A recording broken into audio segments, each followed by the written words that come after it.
In 2020, the United States government did something it had never done before in its entire 200-year history.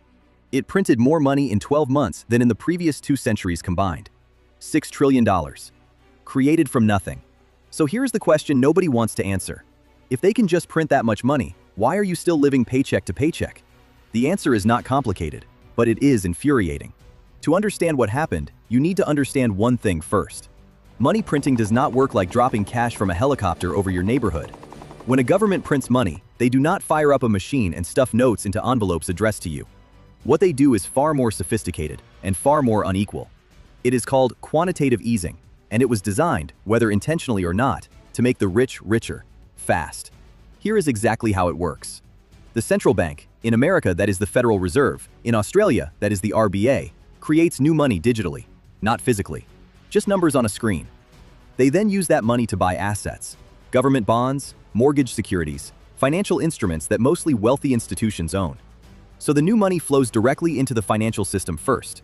And what do wealthy people do when they suddenly have more cash? They invest it into stocks, into property, into assets, which means asset prices explode. The stock market doubles. House prices surge.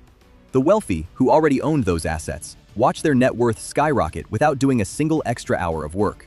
Meanwhile, what do you feel?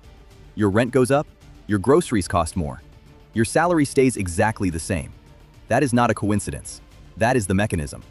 When money printing finally reaches you, and eventually a little of it does, through stimulus checks, welfare, wage growth, by that point, there is already more money chasing the same amount of goods, and that is inflation. Prices rise. Your $1,400 stimulus check barely covers a week of groceries, but the person who owned $500,000 worth of shares in January 2020, by the end of that year had $800,000. No job, no extra work, just proximity to where the money entered the system. This is why economists have a saying: inflation is a tax on the poor. Asset price inflation is a gift to the rich. Same policy, completely different outcomes, depending entirely on what you already own. So here is what you actually need to understand. The game is not rigged against you because someone hates you. It is rigged because of where money enters the system, and you are at the wrong end of the pipeline. The people closest to the money printer, banks, hedge funds, governments, they benefit first when prices are still low. By the time that money trickles down to your pay rise or your stimulus check, everything already costs more. This is not a conspiracy theory. It is called the Cantillon Effect, and it was described by an economist in 1730. They have known about this for 300 years, and nobody taught you about it in school. Now you know why printing money does not make everyone rich. But here is what is even more interesting. What happens when they print too much and the whole thing breaks? That is next.